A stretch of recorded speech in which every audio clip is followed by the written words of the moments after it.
Bishop school textbooks mean we know that the country on the banks of the Nile was called Egypt, the local kings were called pharaohs, and the pyramids were built by thousands of slaves. But the Egyptians never called their country Egypt. Calling the kings pharaohs was invented by later Greeks, and the labor for building the pyramids, contrary to myths, was done by free people. There are too many questions about Egypt, so let's figure out what really happened in the land of the pharaohs in just 19 minutes. Herodotus and Strabo wrote that once the Sahara was a flourishing oasis, lush greenery grew here, rivers flowed, forests stood, and there were lakes. But today it is hard to believe. The Sahara seems like an eternal desert. Ancient authors often like to exaggerate and frequently presented fantasies as reality. Just consider the tales of a million-strong Persian army or cyclopes who supposedly built ancient Greek structures, and even gods participating in human wars. Therefore, until the 19th century, scientists considered the story of the Green Sahara to be as much a fable as the legends of the Minotaur from the island of Crete. The situation changed with the researcher Heinrich Barth. In 1850, he participated in an expedition through the interior regions of the Sahara and over 5 years covered more than 20,000 kilometers. This is almost half the length of the equator. Barth was a meticulous person and left us 5 volumes of notes, 3,500 pages, which are still considered a valuable source on green Africa.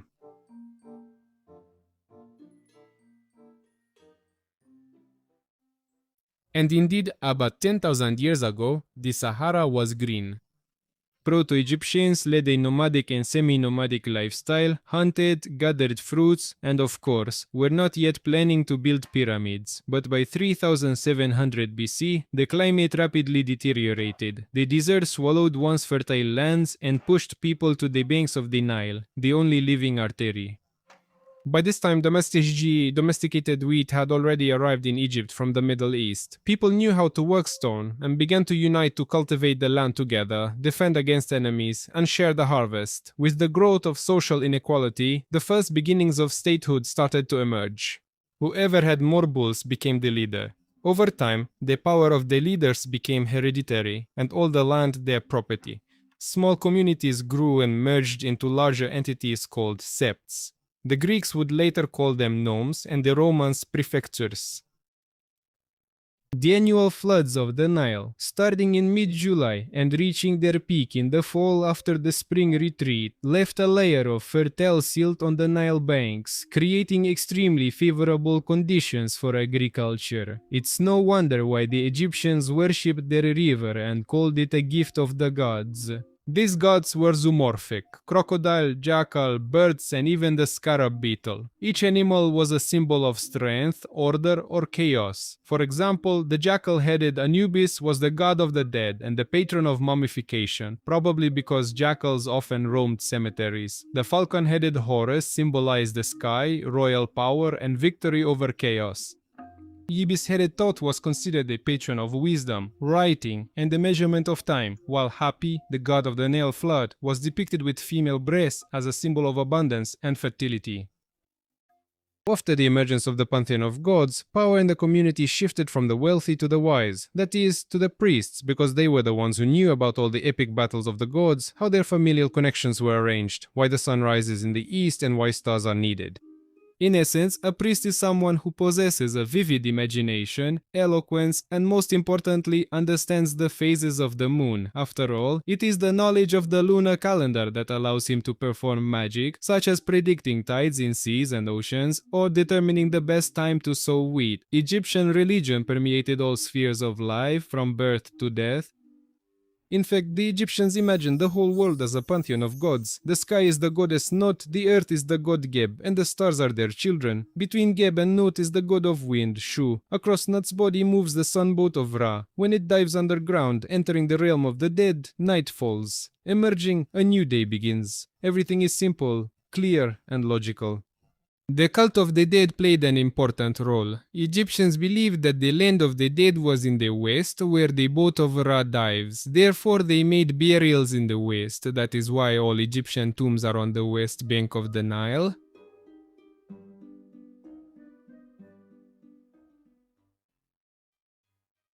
Over time, all the nomes of Egypt divided into two opposing forces, Jeta Madidi, Didedi. To each other's strength, the priests thus became not only spiritual but also military leaders, warrior priests, and then kings. One group of nomes became part of Lower Egypt, the northern Nile Delta, and another in Upper Egypt, stretched along the southern course. There was a constant struggle between these kingdoms for control over the fertile borderlands. The long wars ended with the victory of the king of Upper Egypt named Narmer. He defeated Lower Egypt and united the country under his rule. Thus, a unified state of Takemet or Black Land, as the Egyptians called their country, emerged. They knew nothing of Egypt. Narmer united the two symbols of power, the white crown of Upper Egypt and the red crown of Lower Egypt, on the border of the once rival kingdoms. He founded the capital city of Memphis.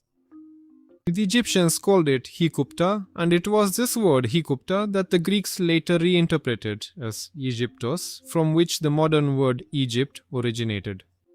The title of the ruler of unified Egypt looked like this. We do not know exactly how it sounded, but it translates as Lord of the Two Lands. The ancient Greeks, who once visited Egypt, saw the inscription Per a Great House on the royal palace and decided that this was the name of the ruler. Thus, the familiar title of pharaoh appeared. In a society where everything is subject to the cycles of nature and people depend daily on water, the sun, and the harvest, power is inevitably linked to something higher. Priests possessing knowledge of astronomy, calendars, and rituals could predict events that seemed miraculous to the ordinary peasant. Sunrise, the flooding of the Nile, a solar eclipse, all these easily became proof that the pharaoh was not just a king but the son of Ra, the sun god who is reborn every morning and defeats darkness. Therefore, the pharaoh is also an embodiment of light, order, and life. His body is the land of Egypt, his word is the law of Ma'at, his will is the will of the gods. According to the belief in the divine nature of the pharaoh, the peasants of Kem fulfilled his every will. After all, if the ruler is the son of Ra himself, then the order he establishes is eternal, sacred, and unquestionable. Private property did not exist in Egypt.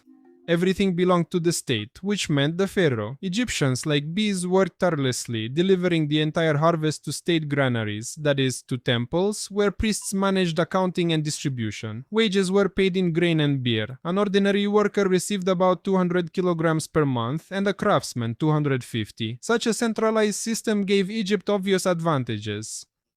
The state could concentrate resources and efforts at key points. Without such organization, the construction of the pyramids would have been impossible. There would not have been enough labor or materials. The Egyptians firmly believed that the ruler's strict actions led to the prosperity of the entire country. Therefore, under Pharaoh Sneferu, the first true pyramid was created, 104 meters high. Under his son, Pharaoh Khufu, whom we know as Cheops, Egypt reached the peak of its engineering and organizational capabilities. The Great Pyramid of Giza, a giant made of 2.5 million stone blocks, became a symbol of eternity. But contrary to popular belief, it was not built by slaves, but by seasonal peasant workers who were hired during the flooding of the Nile, when the fields were underwater and farming was impossible.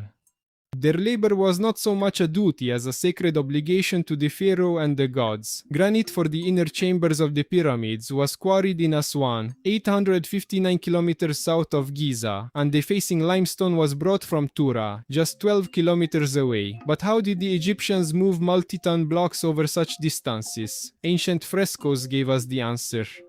They depict sleds being pulled by 172 people. Sand was watered in front of the sleds to reduce friction, but dragging multi-ton blocks for hundreds of kilometers seems like a fantasy.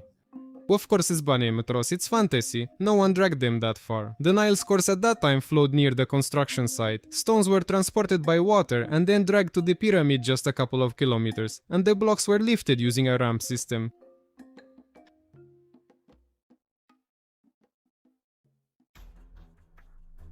When the pharaohs squandered the entire treasury on the construction of the pyramids, the Egyptians revolted. The system of governance collapsed, embezzlement became commonplace, and the divinity of the pharaoh was questioned. The economic conditions were so desperate, and respect for the pharaoh's authority was so low, that thieves brazenly raided the tombs of fallen pharaohs in search of gold and treasures.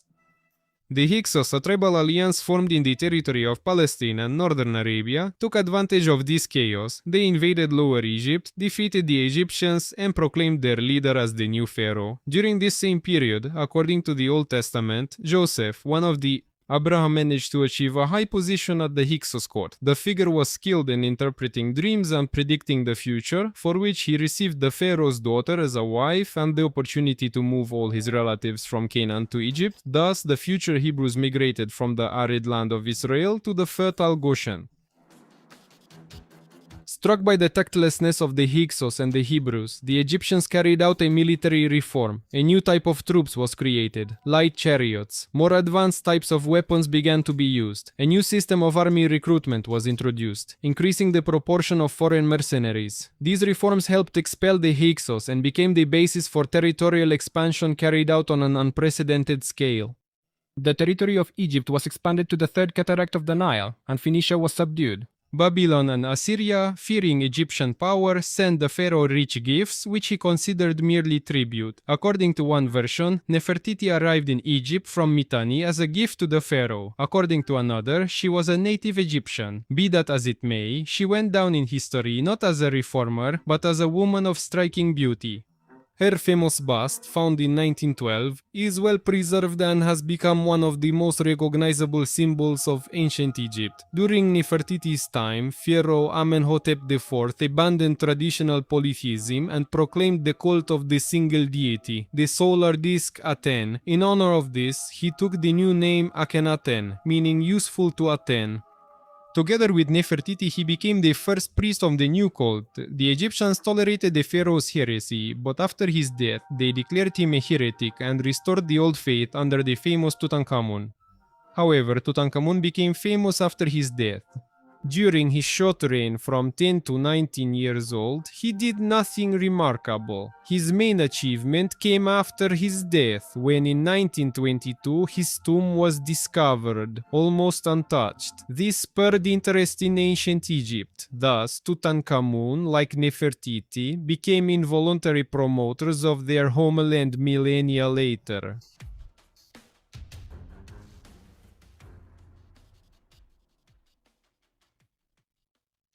Under Ramses II, the interests of Egypt inevitably had to clash with the interests of the equally powerful Hittite kingdom. The city of Kadesh, located on the border of the two empires, became the stumbling block. After several inconclusive battles, the Egyptians and the Hittites concluded the first peace treaty in history. From then on, an era of peace and prosperity began. Crop yields increased, metalworking, weaving, glassmaking, and construction developed intensively, and the volume of domestic and foreign trade increased. Although the monetary sector remained weak, there were no minted coins, and Deben served as the measure of value. These were pieces of silver or copper weighing 91 grams. Inside the country, the pharaohs began to implement a policy of restraining the birth rate of the Jewish people and imposed a heavy tax and labor burden on them. Ultimately, the Jews revolted, plundered Egypt, and migrated back to Canaan, where during their 400-year absence, new peoples and kingdoms had settled.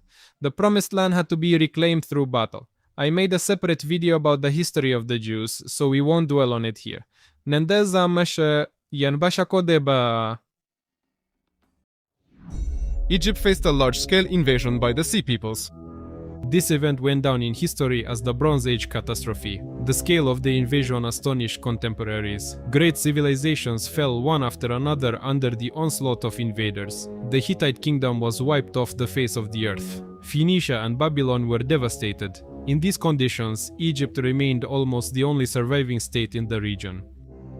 The enemies tried twice to invade Egypt, but Pharaoh Ramses III organized a strong defense. He fortified the border fortresses, regrouped the troops, and switched to active naval tactics. The plan was to lure the enemy ships into the Nile Delta, where they were awaited by archers standing on the shore and on ships. Having won the victory, Egypt found itself deeply in debt. The core of the army consisted of Libyan and Nubian mercenaries who were waiting for their payment. Cheating them was not an option, so they had to be compensated with territories and titles, in particular giving them the Nile Delta and appointing the mercenary leaders as nomarchs. They married local nobility, and their descendants married priestesses and daughters. The apotheosis of foreign influence was Sheshonq I, a Libyan pharaoh.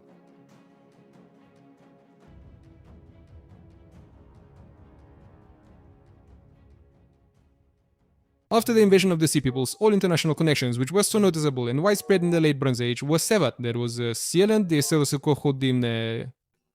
Former trading partners of the Hittites, Assyria or Babylon, broke up into small principalities that quarreled among themselves. In such a situation, there was a demand for an empire or a more or less unified and orderly political space that would ensure the security of growing production and trade. This role was assumed by the Persian king Cyrus II. Pharaoh Psamtik III was not attracted to the idea of joining the Persian Empire as a satrap, but Egypt is, above all, the granary of the Ottoman. Its prosperity largely depends on grain trade, and waging war with those who control a significant part of your markets is, at the very least, foolish. But why can the Greeks show their teeth, but the Egyptians cannot? Well, in Greece, as is known, there is everything and various people lived there. Some of their societies were very conservative, carefully preserving the valiant traditions of their hardened ancestors. For example, Sparta. And if you tell a Spartan, brother, you better recognize Darius as your king, since this will increase your access to Silk Gardens and Fod.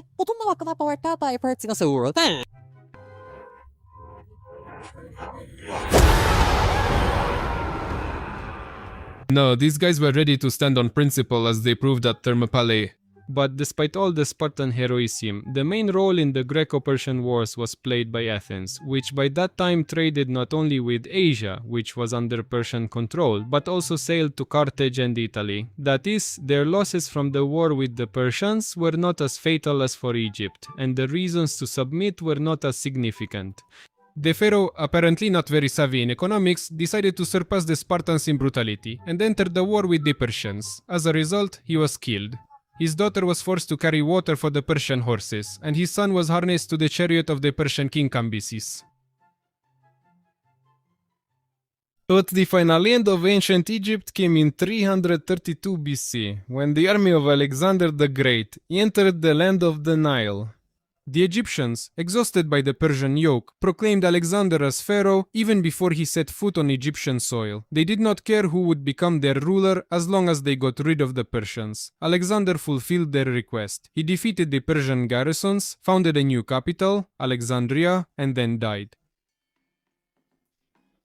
The governance of Egypt passed to the Ptolemaic dynasty, founded by one of his generals. Ptolemy revered Alexander so much that he immortalized his name by building a magnificent lighthouse and library in Alexandria, one of the greatest wonders of the ancient world. But after several generations, Egypt completely merged. One of Ptolemy's great-great-grandsons, a frivolous heir mired in idleness and pleasures, brought the country to such a decline from which ancient Egypt would never recover. The last of the Ptolemies, Cleopatra, will try to save the situation in a feminine way. First, she will have an affair with Julius Caesar and bear him Caesarion, and then she will tie her fate to Mark Antony. But their alliance will end in tragedy. Roman troops will catch up with them in Alexandria, and both will take their own lives.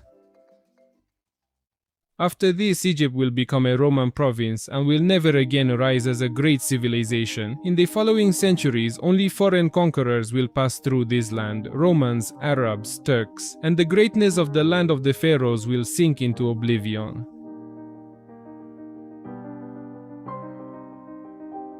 The situation will be changed by the geopolitical rivalry between France and Great Britain. At the end of the 18th century, Napoleon Bonaparte's Egyptian expedition will be not only military but also scientific.